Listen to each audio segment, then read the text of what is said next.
né? Eu quero falar nesta noite sobre o Evangelho, é o poderoso tesouro em vaso de barro.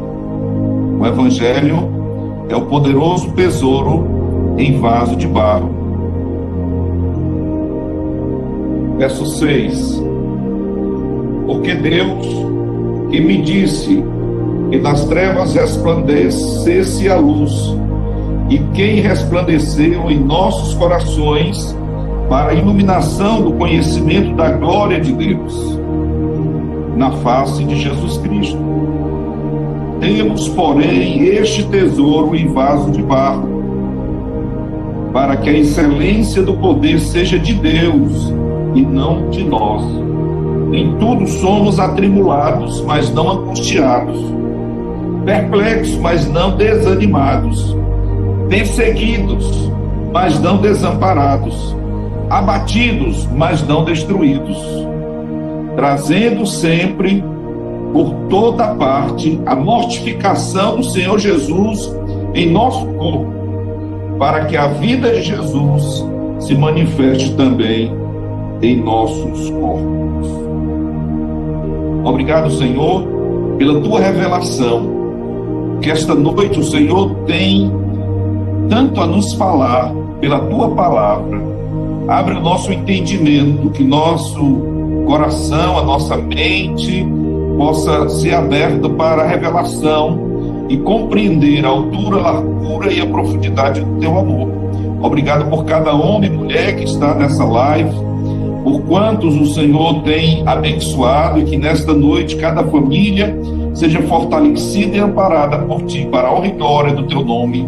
É que nós te agradecemos, o nome por amor de Jesus. Amém.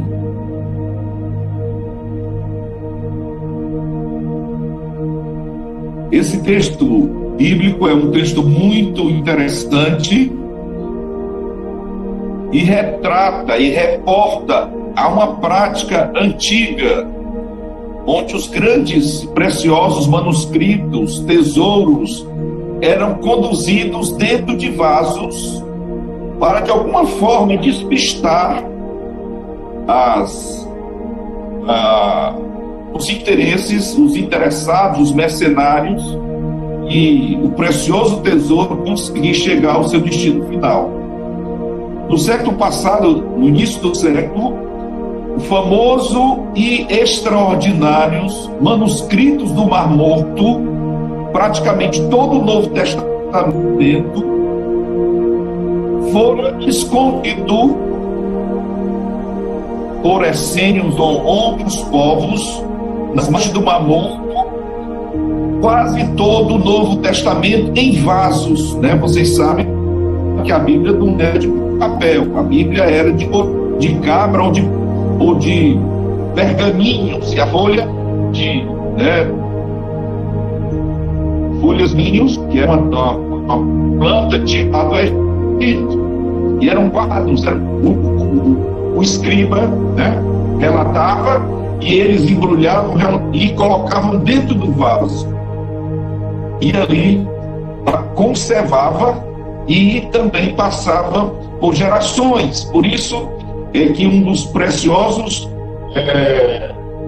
museus do mundo hoje tem, né, talvez esteja lá em Israel, os pergaminhos do Mar Morto, que é chamado, porque foram descobertas uma das mais recentes, uma das versões mais recentes do Novo Testamento, quer dizer, recente achado daquela época. Então é um tesouro, irmãos, né? E na verdade é uma dupla satisfação para um arqueólogo encontrar uma peça de tantos anos numa época que não se esperava, né? Então, o objetivo que nós temos hoje é de mostrar como nós somos frágeis, e Deus nos usa para proclamar as boas novas, dando-nos o poder para realizar a sua obra. Nós não vamos, por nossa conta e risco, pregar o Evangelho.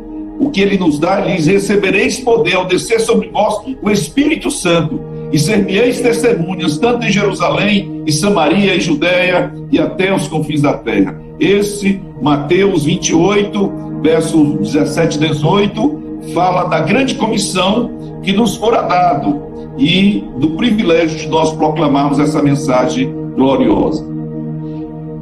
Então, a glória desse ministério não repousa nos atributos pessoais.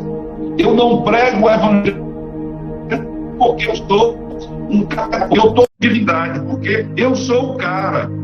Pela misericórdia de Deus, o Senhor me tirou de onde Ele bem quis e ensinou-me a sua palavra, instruiu o meu entendimento, e a minha sede por Ele me levou a caminhar fazendo a sua obra e desenvolvendo o seu propósito a cada dia.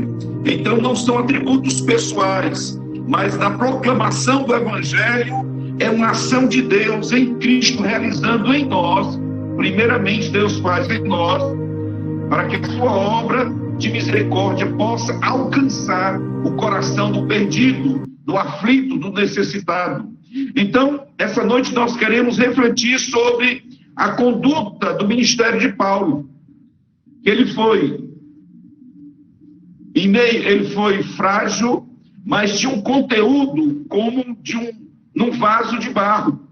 Era algo muito precioso que ele conduzia, que era a mensagem gloriosa do Evangelho.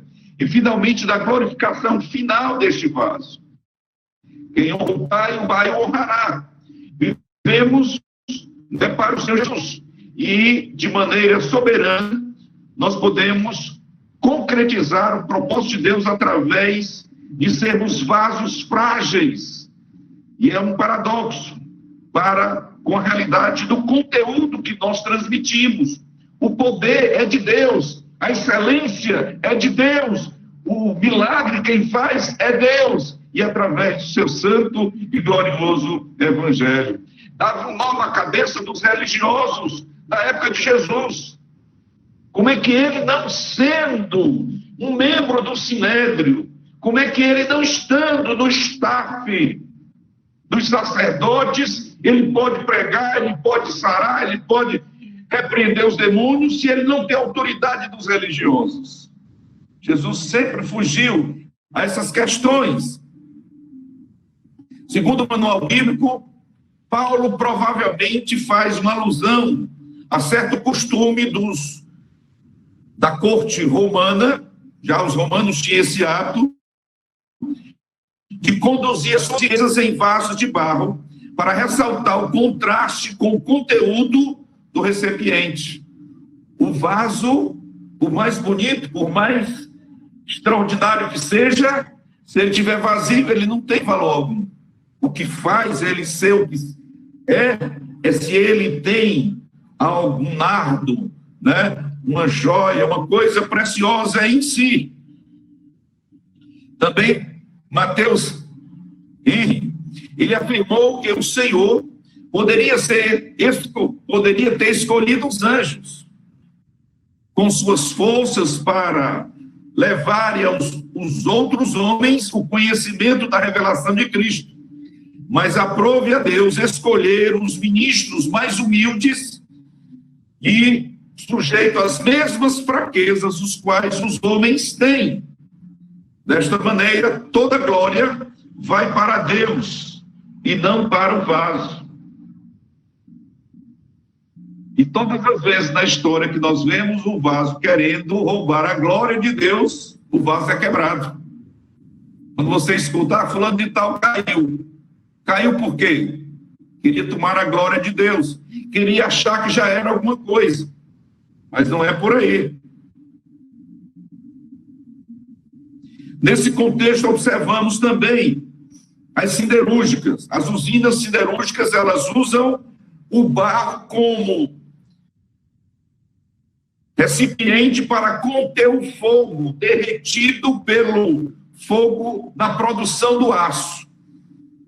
Pois o barro é o material que mais calor aguenta quando lhe é aplicado para ele ficar resistente.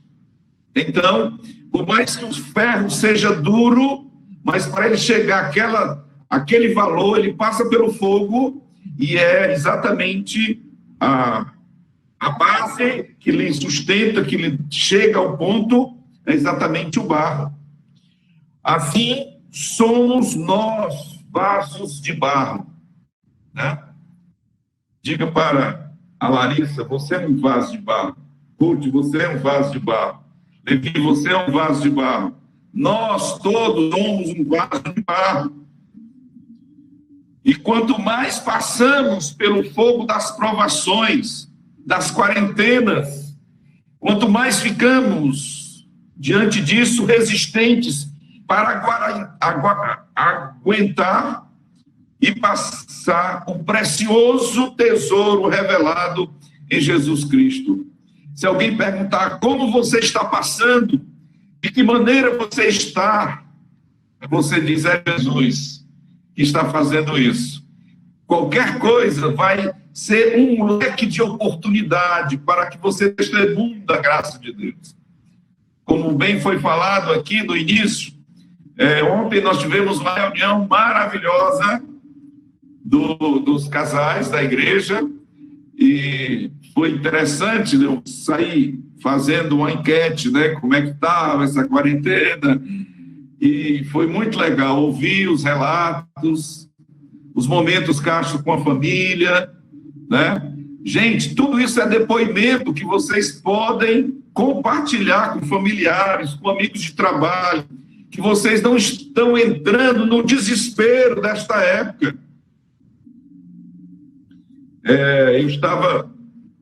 Eu recebo muitas mensagens durante o dia em vídeos, e tinha uma senhora aqui na orla de Fortaleza, morando num dos prédios do IPTU mais caro da cidade, com um estado emocional tão avassalador, que ela enfrentou, foi a Guarda Municipal e a Polícia Militar, né?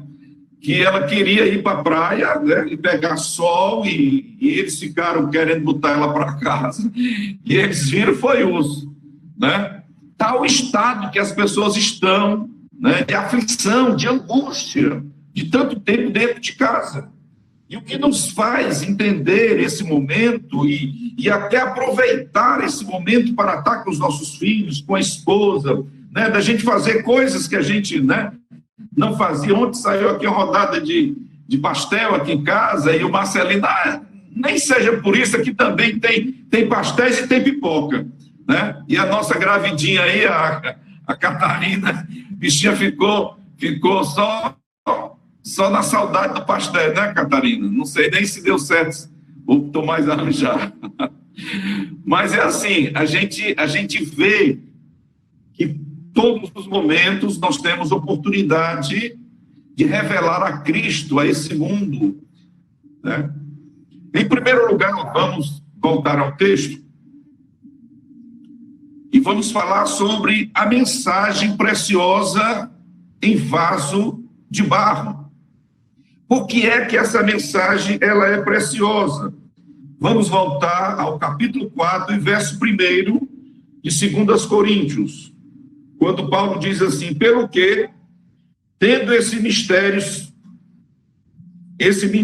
segundo a misericórdia que nos foi feito, não desfaleçamos.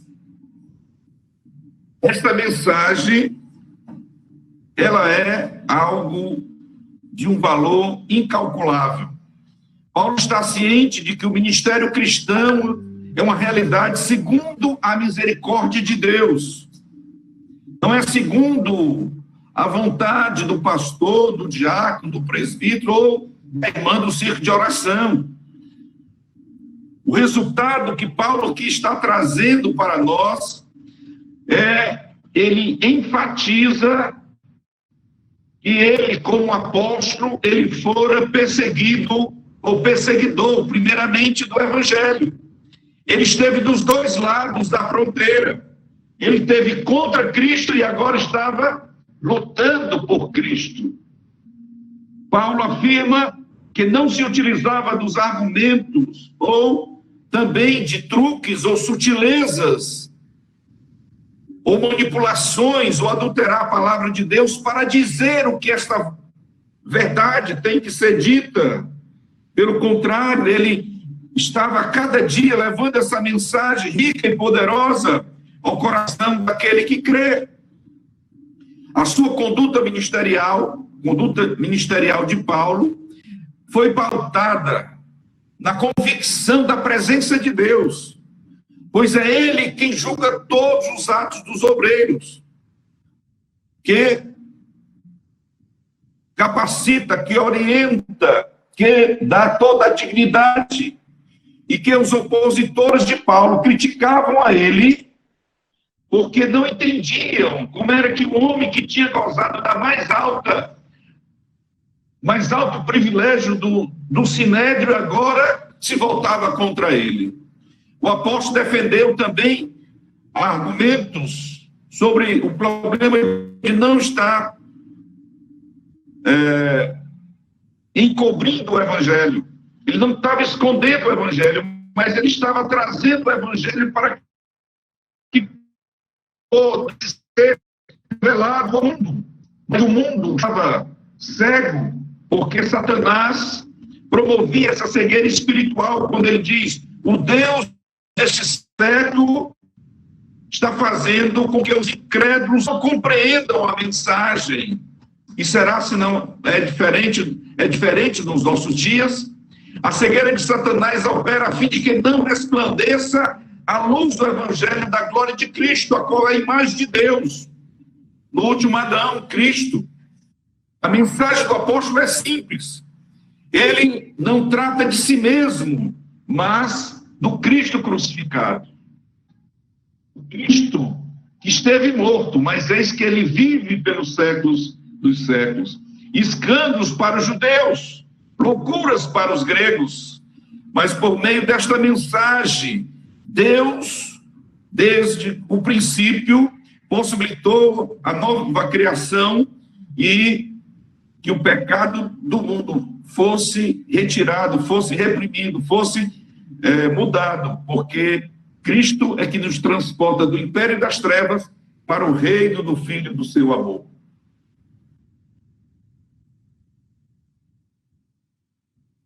Qual é a aplicação que nós já podemos ter aqui? Da parte do pastor existe o reconhecimento das limitações humanas. Portanto, a vigilância dobrada consigo e com sua família. Nós vivemos em constante confronto e que o Senhor guarda a mente e o coração para que a gente não seja obra do maligno e escândalo para essa geração, como tantos que têm apostatado da fé. Da parte da igreja, que são vocês, é a responsabilidade de interceder constantemente pela vida e pela família pastoral, para que nos seja dado, no abrir e fechar dos lábios, a palavra com intrepidez, anunciar a mensagem preciosa do Evangelho. Que todas as oportunidades que o Senhor nos der, o Senhor nos faça entrar e assim seguir de maneira maravilhosa. Quando eu era pastor em Sobral, eu tive contato com uma jovem que trouxe uma palavra de Deus muito interessante. Ela disse que Deus estava me entregando as chaves da cidade de Sobral. E chave quer dizer autoridade. E, queridos, graças a Deus, nós fizemos 5 encontros de casais com Cristo, encontros em ginásios esportivos, em escolas, em vários e vários lugares. Inclusive, o ECC era feito na própria universidade, que era um reduto, era um antigo seminário, né, diocesano de Sobral, né, depois virou a UVA, e nós fizemos vários encontros lá, no auditório, das salas, onde o Senhor nos permitiu, e nós pudemos usar da autoridade que nos foi dada. Anunciamos o Evangelho através de um programa de rádio e pregamos o Evangelho naquela região norte, em muitas e muitas cidades, e foi realmente um grande privilégio. e deixamos lá muitos filhos da fé. Nós temos vários obreiros, vários pastores, vários líderes que foram formados pelo nosso trabalho ali naquela região, e nós temos uma grata satisfação de saber que Deus pôde operar, e muitos irmãos que são membros de outras igrejas lá, e fazem o trabalho com muita alegria, para a glória e louvor do nome de Jesus. Então, em segundo lugar, o Evangelho, ele é o precioso tesouro em vaso de barro, porque o barro, ele é a matéria-prima. Nós fomos criados de quê? Do barro. Então, o oleiro, ele poderia fazer o vaso de ouro, de prata ou de qualquer outro material maleável. Entretanto, o maior valor do barro para um oleiro é porque ele prefere ter o barro como matéria-prima para executar a sua obra. Ao observar o seu trabalho, podemos entender o porquê o barro dele é melhor. A maior característica do barro é exatamente que essa obra é bem dividida em sua flexibilidade, ele é moldável, é sensível, pois quebra com facilidade. O barro é um material maleável e fácil de trabalhar. É um material duro, depois de aquecido, ele se torna um material duro e, sem dúvida, o mais resistente, mas não é flexível quando ele está já enrijecido. E assim, quando a Bíblia fala de que nós somos barro na mão do oleiro, mostra que quando ele nos dá um novo coração, nosso coração agora é este barro, tem uma natureza flexível para ser trabalhado, para ser equipado. Por isso é que muitas vezes nós recebemos da igreja casais em vias de separação. Às vezes já estão separados, com anos e anos. E aí a gente vai atrás e Deus abençoa e traz de volta. E é uma dificuldade para botar esse casal dentro da mesma casa. E aquela luta. Até que Deus opera, tira o coração duro, difícil, de falta de perdão, de falta de humildade, de falta de tudo. E bota um coração, novo sentimento. Queridos, eu já tenho visto, nesses 30 anos de ministério, casais que estavam separados há muito tempo, viverem como se fosse um casalzinho de pombo. Vocês já viram um casalzinho de pombo? Eles vão e voltam e ficam, se alisando, se beijando, e naquela alegria, um com o outro. É isso que Jesus faz, É isso que Jesus opera. Porque não é de outra maneira, queridos. Barro, ele é maleável. Você, pai de família, mãe de família, seja maleável, seja fácil de fácil trato, com os seus, E esse período está sendo uma prova muito boa para a gente aprender a trabalhar isso, Às vezes a gente, por conviver mais agora, a gente quer se exasperar, se irritar. Para quê? Mas não tem para onde ir, mas não tem para onde sair. Vamos fazer como disse, para onde é que nós vamos? Só tu tens as palavras de vida eterna. Então, queridos, é na nossa família, é um excelente lugar de nós provarmos que nós somos vaso novo, nós somos de barro, nós somos, Então, durante a nossa vida, nós temos que passar várias fases que vão nos dando a têmpera do cristão. Como vaso, nós somos também, nós passamos por fases que nós somos moldados e nos dará a resistência necessária para chegar à perfeição diante do Pai. O apóstolo Pedro, ele fala do calor da tribulação. Será que você já se percebeu no calor da tribulação nessa pandemia? Não sei se é a enfermidade, não sei se é a liseira, não sei se essa convivência tão próxima da nossa família, da nossa vizinhança. Tem muitos fatores, né? Mas nós precisamos saber que tudo é um processo que o Senhor vai nos aprimorando para o que Ele quer que nós sejamos, para a glória dEle. Precisamos, então, ficar atentos a essas fases, que podemos compreender a maneira com que Deus está nos moldando para sermos um vaso de bênção em suas mãos. E que vaso você quer ser?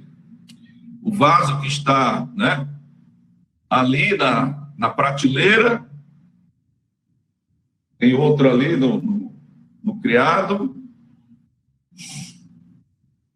mas eu tenho outros vasos meio escondidos, né?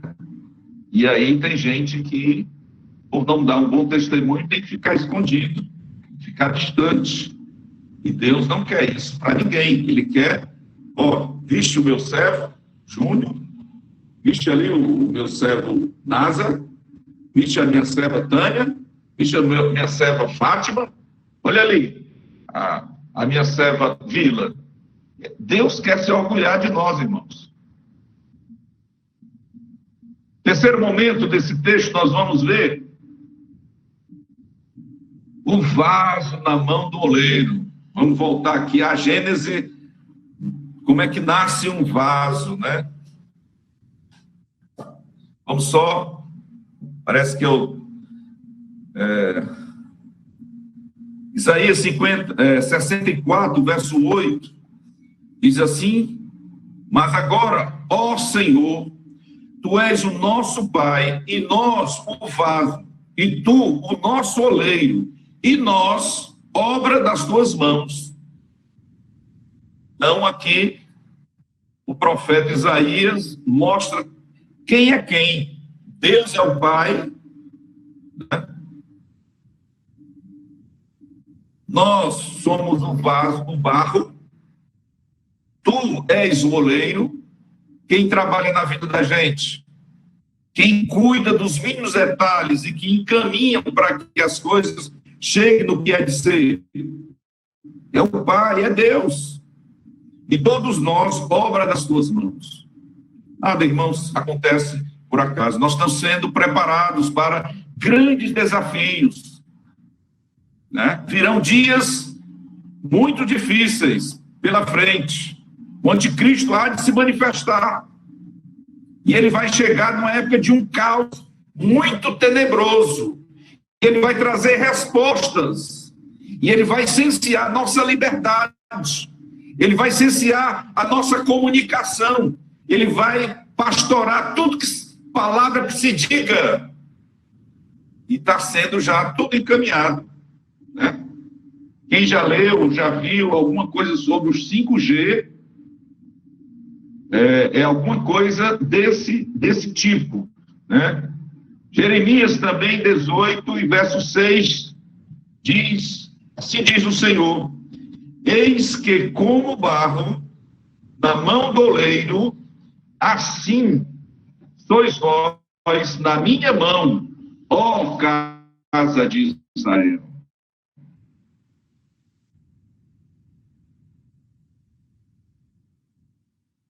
Jeremias também, Deus mandou ele à casa do oleiro. E o oleiro está mexendo, né? Pedala, tira, bota a massa e forma, né? Vai formando o jarro do jeito que ele quer. E aqui é uma maneira muito interessante de Deus mostrar que em todas as circunstâncias da nossa vida, quer na vida, quer na doença, quer na privação ou quer na liberdade, nós temos o Senhor, né? Em Cristo nós somos novas criaturas, e as coisas velhas já passaram, e tudo se fez novo, segundo aos Coríntios 5, 17. A obra de Deus em nós não é uma reforma. Deus não propõe reformar a vida de ninguém, mas Ele quer, Ele quebra a nossa vida e faz um barro e agora ele faz tudo novo, um vaso novo, para o louvor e honra da sua glória. E é para isso que ele quer que nós sejamos instrumentos em suas mãos. Em quarto lugar, o oleiro escolhe o barro e faz o vaso como ele quer. Quantas vezes eu já fiz planos e meus planos deram com os burros na água. Não fomos a lugar nenhum. E quantas vezes não fiz plano algum e Deus rapidamente resolveu fazer tudo novo. E eu embarquei no propósito de Deus. E assim o nome dele foi glorificado. Então, quando somos realmente barro, Deus, então, tem liberdade para nos moldar conforme a sua soberana vontade. Soberana quer dizer que nós temos um Deus que está sentado no trono. E ele é que governa tudo e a todos, todas as nações. Jeremias 18:4, o profeta de Deus viu que o vaso que estava sendo feito se quebrou na mão do oleiro. E então ele tornou a fazer dele outro vaso, conforme o que lhe aparecer bem aos seus olhos. E é isso que nos mostra. Muitas vezes nós queremos fazer a obra de Deus no peito e na raça, do nosso jeito, da nossa maneira. Queremos, se não for desse jeito, eu não faço. Se não é desse jeito, eu não participo dessa equipe. Queridos, na obra de Deus a gente não pode cantar de galo. A gente tem que submeter ao propósito eterno de Deus. E entender o que ele tem a fazer. Então veja, esse episódio do barro, né? O vaso quebrar e tem que voltar a ser barro de novo. E aí o oleiro, que tem soberania sobre aquele vaso que se quebrou, e não o contrário. O oleiro faz o que ele quer, do tamanho, da altura, da largura que ele quer. A sua vida não é por acaso que estamos acontecendo e passando pelos momentos que estamos passando. Talvez, se você tivesse aquela situação que você desejou tanto, aquela promoção, e ela não saiu, talvez aquela promoção poderia ter lhe destruído. Talvez aquele dinheiro que você, aquela concessão, que você esperava, não, vou tirar agora o pé da graxa. Ou a mão da graxa, não sei. Talvez isso teria sido a sua destruição, a destruição da sua família. Mas, queridos, há um oleiro, há um soberano que cuida dos mínimos detalhes da nossa vida e nos faz entender o que ele quer que nós sejamos. Em segundo lugar, nós vemos que o oleiro, ele é paciente. Quebrou o primeiro vaso na mão dele, né? Então ele pegou a massa, fez outra aqui, né? E prepara para fazer um outro vaso. Com certeza não vai ser a mesma moldagem, o mesmo tamanho e a mesma envergadura. Eu estava até esperando um momento para testemunhar. Em 2014, eu tive realmente uma crise muito brava de depressão. E eu louvo a Deus pela liderança da igreja, da minha esposa, todos os irmãos que estiveram me ajudando. Eu tive de licença 6 meses. E de lá para cá eu tenho me cuidado, né? Com terapia, com medicamento. Louvado seja Deus por isso. E não é como essa, né? Eu poderia estar surtando, né? Mas que Deus, né, me deu oportunidade e dei muito discernimento para esse momento agora. Eu não analisei aquela experiência passada, mas eu entendi que eu saí em um vaso mais novo, um vaso mais preparado para novos desafios que Deus tem colocado diante de mim. E eu não tenho recebido responsabilidades além daquelas que eu posso carregar. Porque até 2014, eu tinha uma sobrecarga muito grande, né? E essa sobrecarga me nocauteou, né? E eu fui para a lona. E pela graça de Deus, o Senhor me refez. E aqui eu estou testemunhando do privilégio de ser cuidado, de ser amado por essa igreja, Igreja de Gileade, da Bela Vista, de ser realmente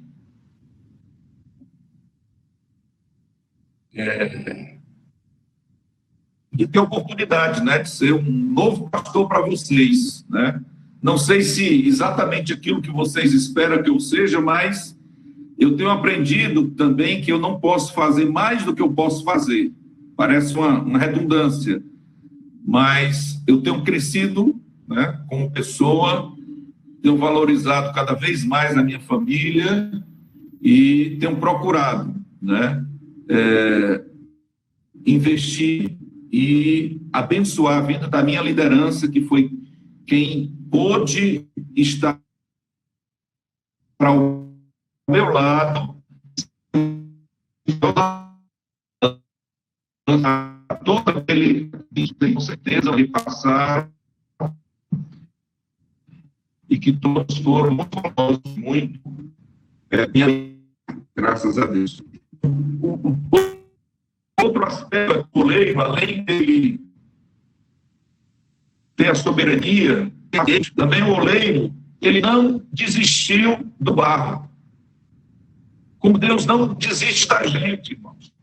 Não importa quantas vezes Deus tiver que refazer a minha história, a tua história, Ele vai refazer.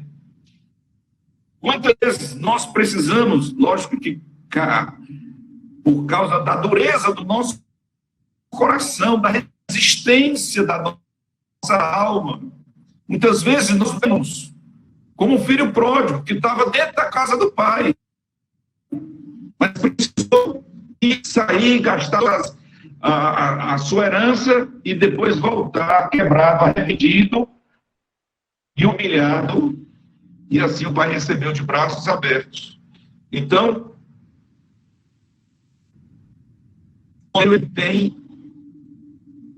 ele tem essa capacidade de nos acolher sempre como pai. Deus é pai.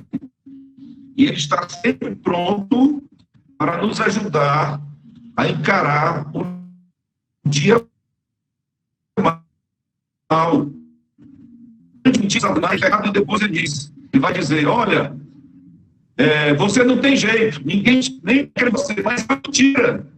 Deus acredita, o seu pastor acredita, os seus diáconos acreditam, os seus presbíteros acreditam. Você tem muita gente que acredita na sua vida. Não importa o erro, o pecado, a dor e o sofrimento que você esteja vivendo. Não importa.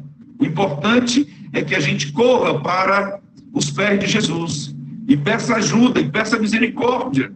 E ali nós vamos encontrar o favor de Deus, que é a sua graça, que é melhor do que a vida.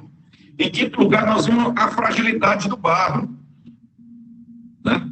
Barro é o pó, pois nós fomos feitos do pó da terra. Né? No Antigo Oriente, os vasos de barro eram comumente encontrados nos lares. Diferentemente dos vasos de metais ou de vidro, os de barro eram adquiridos por valores bem baixos.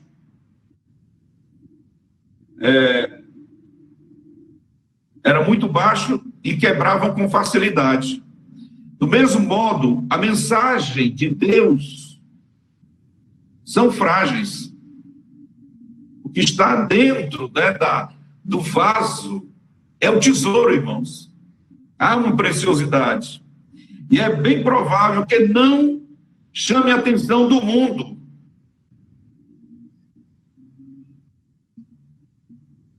pelos seus artefatos exteriores, mas conduzem no interior um tesouro de precioso valor.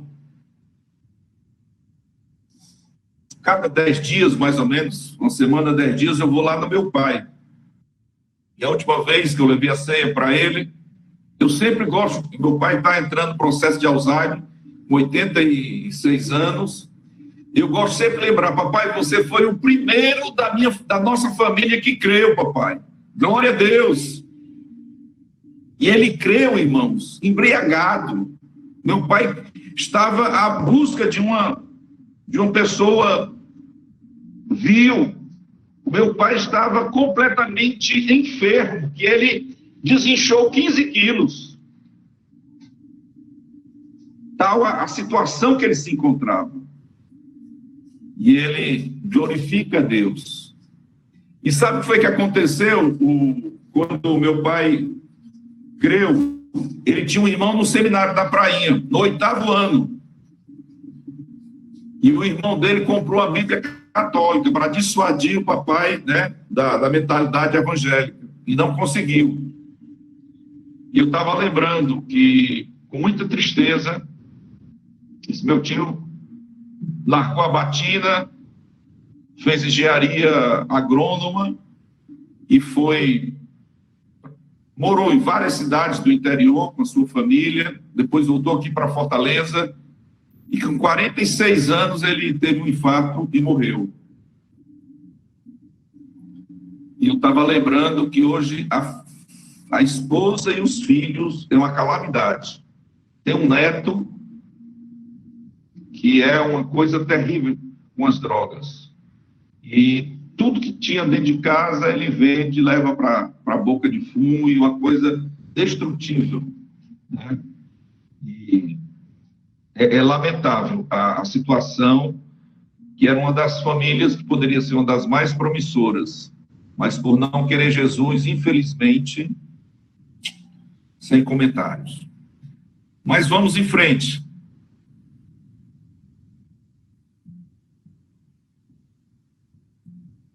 Por que eu sempre trago a memória do meu pai? Porque meu pai estava sentenciado. Meu avô olhou para ele e disse: Agaci, se tu não parar, eu te dou 90 dias. E meu avô estava certo. Meu pai era o dono daquele café, avião, ali na Pessoa Anta, em frente, na pracinha do Dragão do Mar. Tinha dia que ele era o maior cliente dele, ele botava os funcionários para servir bebida para ele. Então, essa era uma triste realidade. Mas ele creu no Evangelho. O Evangelho mudou a vida do meu pai. Isso já faz mais de 50, talvez uns 54, 55 anos. E está aí o meu pai para testemunho dos incrédulos, para manifestação do propósito de Deus, para o cumprimento do que Deus realmente faz. Porque Deus escolhe as coisas loucas deste mundo para confundir as sábias. E Deus escolhe as coisas fracas deste mundo para confundir as fortes. E Deus escolhe as coisas vis deste mundo para desprezíveis. E as que não são, para aniquilar a questão. 1 Coríntios 1, 27 e 28. Deus não chama quem já é alguma coisa. Deus nos chamou porque nós não somos nada, não queremos ser nada, nós queremos ser servos de Deus. É um vaso. Vamos levar o precioso tesouro de Deus ao mundo. Os mensageiros de Deus, portanto, são atribuídos várias formas, mas não quando Paulo diz que nós somos atribulados, mas não somos angustiados, perplexo,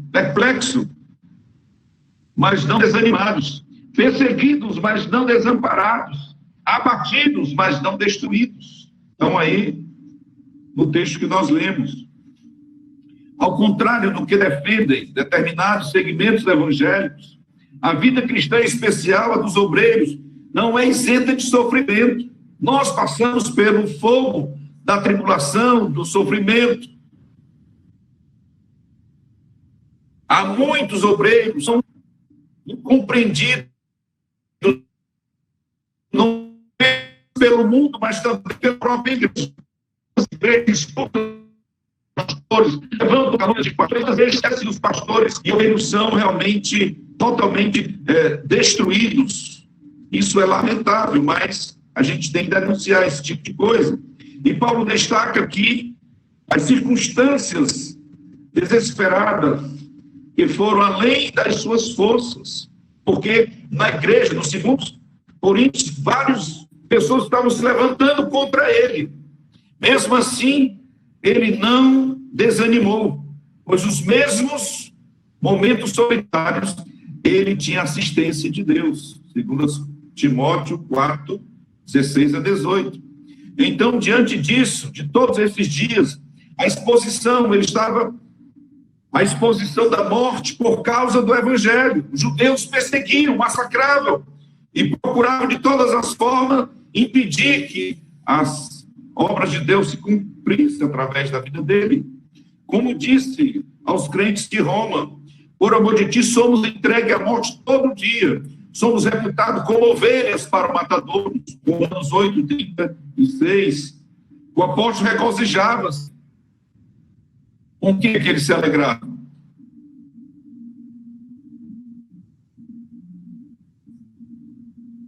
Não com a sua fortaleza, mas com a sua fragilidade. E ainda em risco de morte, a vida de Deus se manifesta em sua carne mortal. Nós lemos também no texto inicial. Mesmo que nele opere a morte, naqueles que ouvem, opera a vida.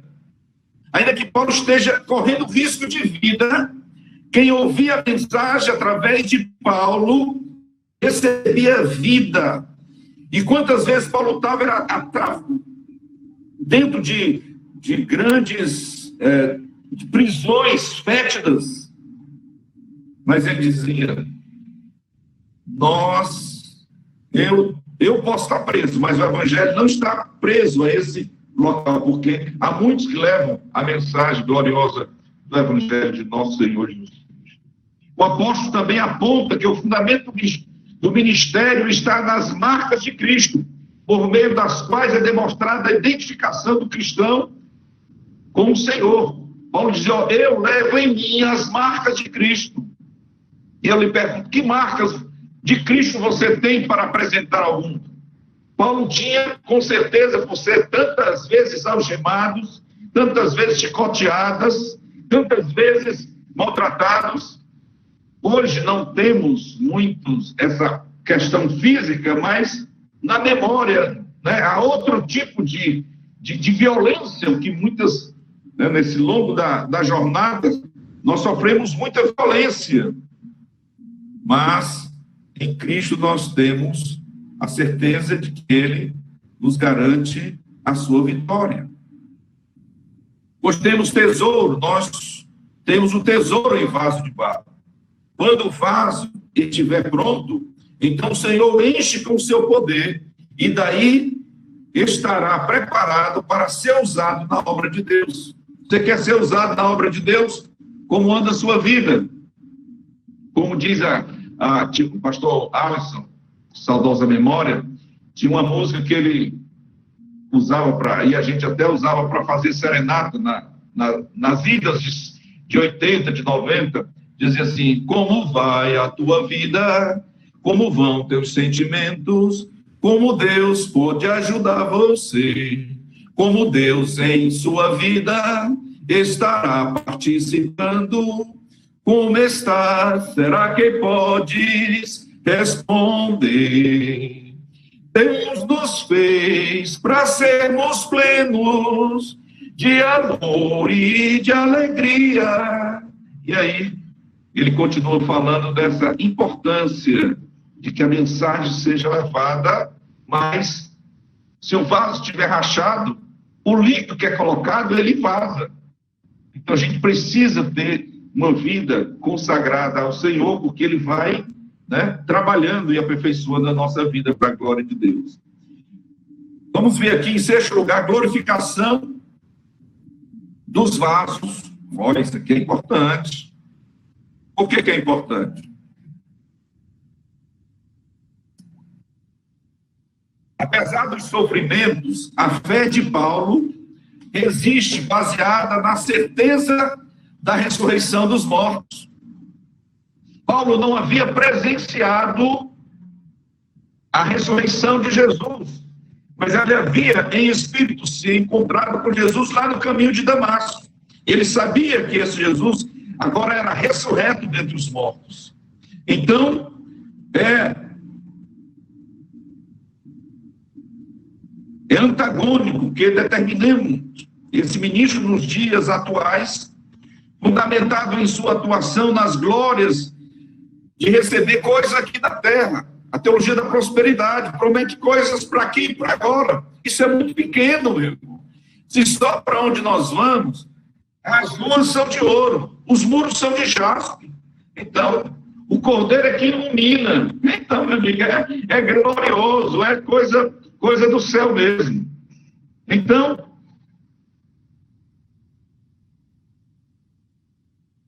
nós vemos que o apóstolo, diferentemente, aguarda a manifestação do Senhor, quando se dará o momento da glorificação, Filipenses 4:16. Alguns obreiros dominam a teologia, com arrogância, e perderam a bendita esperança, não mais atentando para a doutrina do arrebatamento da igreja. E tudo o que está acontecendo nos nossos dias está cumprindo-se cabalmente todo o processo deste. Nós estamos nos últimos instantes que antevêm a vinda do Senhor Jesus. Então, o arrebatamento da igreja, como diz em 1 Tessalonicenses 13 a 17, está se cumprindo. Ainda que o homem exterior se corrompa, o interior se renova dia a dia, pois a nossa leve e momentânea tribulação produz para nós eterno peso de glória acima de toda comparação. Nada pode se comparar a essa gloriosa e majestosa oportunidade que nós temos. Também Romanos 8, Paulo diz, olha, que o sofrimento do tempo presente não há de se comparar com a glória a vir ser revelada a nós. Gememos assim, agora, debaixo do peso da tribulação, mas nos regozijamos no futuro, quando que é incorruptível se revestir da incorruptibilidade. E quando a morte for tragada pela vitória, e Paulo diz, onde está a morte, a tua vitória? Onde está a morte, o teu agrilhão? E louvado seja Deus, porque Jesus venceu a morte. O sofrimento desse tempo, como já disse, não são para comparar com as glórias por vir que nos há de ser revelada. Romanos 8 e 18. As tribulações de Paulo eram leves e momentâneas, passageiras, apenas um modo de ver. Ele não eternizava. Tem gente que está sofrendo, está com a... Lógico que não deve banalizar o sofrimento de ninguém, mas momento difícil, a pessoa tem gente que se reveste de um peso, de uma coisa, como se fosse a palmatória do mundo, como se todo mundo estivesse destruindo ela. E não é por aí. Todo sofrimento, toda dor é passageiro. E nós precisamos aprender a lidar com isso, Pois ele mesmo atenta para as coisas, não atentava para as coisas visíveis. Aquilo que eu vejo é passageiro, mas as invisíveis, estas são eternas e são infalíveis na presença de Deus, o nosso Senhor. Portanto, concluindo, precisamos entender que esse tesouro em vaso de barro é o Evangelho em cada um de nós. É que essa mensagem de Deus, ela é frágil e para muitos de pouco valor, mas com conteúdo preciosíssimo. Não somos ainda o que havemos de ser, pois que quando Cristo, que é a nossa vida, se manifestar, seremos como Ele é. 1 João 3, 1 e 3. Então, a excelência do poder tem que ser sempre de Deus. Tudo que vamos fazer para Deus, a glória é só para Ele, e não do vaso. O vaso, por mais que seja usado por Deus, nunca deixará de ser vaso. Faça tudo para a glória de Deus. E a Ele toda a honra e toda a glória e todo o louvor.